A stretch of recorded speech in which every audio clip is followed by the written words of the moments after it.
Shah Abdul Latif university Khairpur में जारी student weak की तकरीबन दौरान फिजिक्स शोबे पारां स्टूडेंट सोसाइटी हॉल में फिजिक्स एक्सपो मुनक़िद कई, जंहिंमें शागिर्दनि पंहिंजे तैयार कयल मुख़्तलिफ़ साइंसी प्रोजेक्ट्स ऐं मॉडल पेश किया। एक्सपो में वाइस चांसलर डॉक्टर मोहम्मद यूसुफ खुश्क, चेयरमैन फिजिक्स डिपार्टमेंट डॉक्टर फरमान मंगी, यूनिवर्सिटी के प्रोफेसरनि, ऑफिसरनि, शागिर्दनि ऐं मुख़्तलिफ़ कॉलेजिस जे शागिर्दनि ऐं शागिर्दियाणियुनि वॾे अंग में शिरकत कई। उन मौक़े ते महिमाननि शागिर्दनि जी तख़्लीक़ी सलाहियतुनि ऐं साइंसी सोच खे साराहींदे चयो त अहिड़ियूं सरगर्मियूं नौजवाननि में तहक़ीक़, जिद्दत ऐं तख़्लीक़ी सोच खे हथी ॾियनि थियूं। आउं इहो चवणु चाहींदुसि त ॾिसो, ही शाह लतीफ़ यूनिवर्सिटी में जेको शागिर्दनि जो हफ़्तो पाण मल्हायूं पिया, ही सिर्फ़ु जशन कोन आहे। ऐं बार बार चवां पियो त हिन में ॿारनि खे असां एक्सपोयर ॾियूं पिया, इंटरनेशनल स्कॉलर्स अचनि पिया। अॼु तव्हां ॾिठो त ही जर्मन फीलिक्स जेको आहे कंट्री डायरेक्टर जी हैसियत सां हिते आयो आहे। कल्ह एम्बेसडर्स जेको आहे सो UAE जो हिते मौजूदु हुयो। त ही सभु असां पंहिंजे ॿारनि खे ॾेखारणु चाहियूं था। अॼु जॾहिं हिन पंहिंजी सक्सेस स्टोरी शो कई त उन मां अंदाज़ो थियो स्टूडेंट्स खे त हींअर दुनिया में अॻिते वधण जा तरीक़ा कहिड़ा आहिनि। सिर्फ़ु डिग्री जेका आहे उहा इंपॉर्टेंस नथी रखे, पर उन सां गॾोगॾु तव्हांखे ॿियूं को करिकुलर एक्टिविटीज़ बि ज़रूरी आहिनि। तव्हांजी स्किल डेवलपमेंट तमामु ज़रूरी आहे। कहिड़ियुनि कहिड़ियुनि वेबसाइट्स ते, कहिड़ियुनि कहिड़ियुनि जॻहियुनि ते अपॉर्चुनिटीज़ जॉब जूं अवेलेबल आहिनि। ही पंहिंजे मुल्क जी जेको नुमाइंदगी करे थो, इहो इन मंज़िल ताईं कीअं पहुतो आहे। So I think this is actually the series of the various activities. तव्हां ॾिठो हींअर अॼु ख़ासि तौर ते असां मुख़्तलिफ़ डिपार्टमेंट्स में जेके ॿाहिरियां ॿिया स्कॉलर्स कनि पिया, साइंस जा एक्सपो थियनि पिया, मैनेजमेंट साइंसिस सां वाबस्ता शयूं थियनि पियूं, नेचुरल साइंसिस सां, फिज़िकल साइंसिस सां। सो असांजे ॿारनि जे टैलेंट खे ॿाहिरि अचण जो मौक़ो मिलणु खपे, ऐं उहो मौक़ो हिन स्टूडेंट वीक उन्हनि खे ॾिनो आहे। ऐं आउं तमामु घणो ख़ुशि आहियां त ही ॿार जेके आहिनि पंहिंजी इंतिहाई पॉज़िटिव एनर्जी सां पंहिंजे हिन स्टूडेंट वीक खे सेलिब्रेट कनि पिया, सिखनि पिया ऐं दुनिया खे लीड करण लाइ अॻिते वधनि पिया।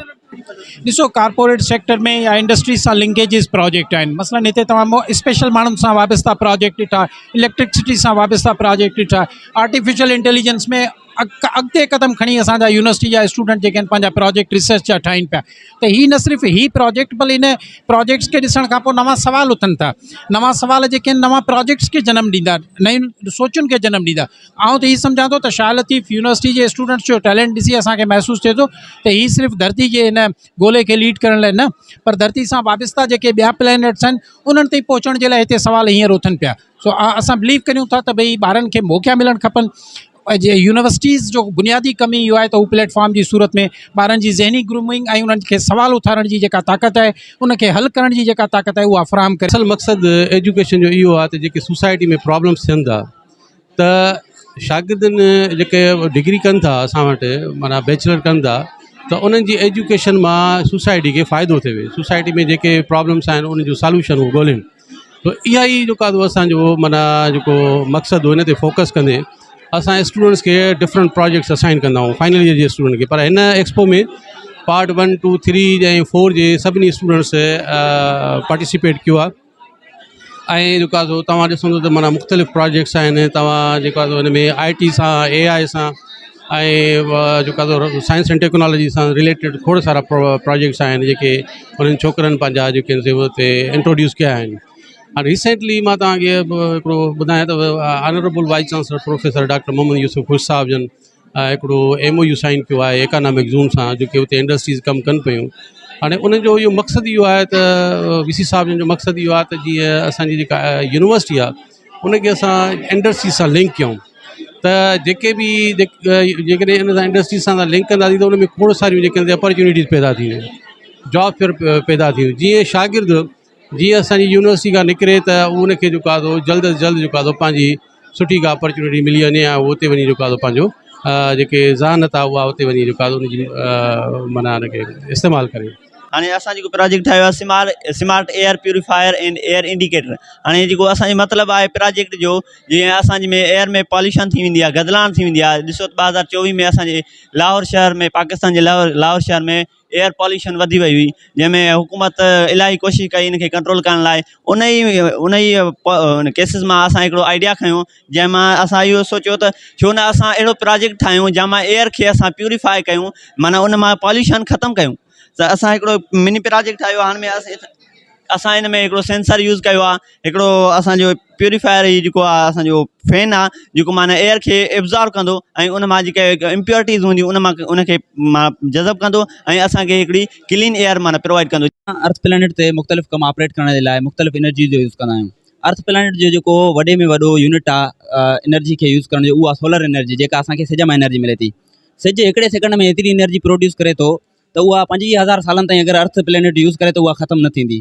ऐं स्टडी जे मुताबिक़ असां उन सॼी एनर्जी जो 20 खां 30% हिसो यूज़ कयूं था, बाक़ी सॼी वेस्ट थी वञे थी। उनजो जॾहिं असां लाइट एनर्जी खे इलेक्ट्रिकल एनर्जी में कन्वर्ट कंदा आहियूं सोलर प्लेट्स जे ज़रिए, त उन में वॾो में वॾो वेस्टेज असांजो थींदो आहे फिक्स प्लेस जे करे, माना जेका हिकु जॻह ते प्लेट्स पयूं हूंदियूं आहिनि मूव न कंदियूं आहिनि।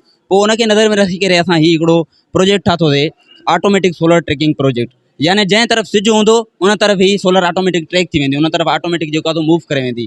पोइ इन सां छा थींदो, सिज जी रोशनी बिल्कुलु हिन ते किरंदी, सॼी रोशनी हिन ते किरंदी ऐं असांखे 100% पोटेंशियल मिलंदो। प्रोजेक्ट असां ठाहियो आहे मतिलबु जेको हे प्रोजेक्ट आहे इन जो नालो आहे ऑटो सीड मशीन। यानी इन जो इहो कमु आहे त जंहिंमें मशीन में कुहारी ज़मीन में कुहारी कमु करे थो त उनखे न बिज छटाई में आसानी मतिलबु हेल्पफुल इन में साबित थींदो। ऐं उन खां अलावा असां स्टिक ठाही आहे जेका मतिलबु अंधनि माण्हुनि जे लाइ आहे, त साम्हूं जीअं का शइ उनजी अची थी वञे त उहो अलर्ट थी वञे। सो इहे प्रोजेक्ट असां हिते पेश कया आहिनि अॼु। ऐं मतिलबु इहो हिकु क़िस्म जो प्रैक्टिकल वर्क सुठो लॻो असांखे हिते असांजे डिपार्टमेंट में कुझु सालनि खां वठी थिए थो पियो। ॾिसो त असां डिवाइस ठाही आहे, जो ऑब्जेक्ट हिकिड़ो सिस्टम ठाहियो आहे under water object detection system, जंहिंमें असां हिकु डिवाइस ठाही आहे हाइड्रोसेंस डिटेक्टर, जेका पाणी जे अंदरि वञी करे ऑब्जेक्ट खे डिटेक्ट कंदी। उहो मेटल हुजे, नॉन मेटल हुजे, ह्यूमन डेड बॉडी हुजे, कंहिं बि क़िस्म जो ऑब्जेक्ट आहे उहो डिटेक्ट करे लोकेशन ॿुधाईंदी, डिस्टेंस ॿुधाईंदी, उन खां पोइ अंडर वाटर उनजी माना डिटेक्शन ॿुधाईंदी का शइ पई आहे हुते।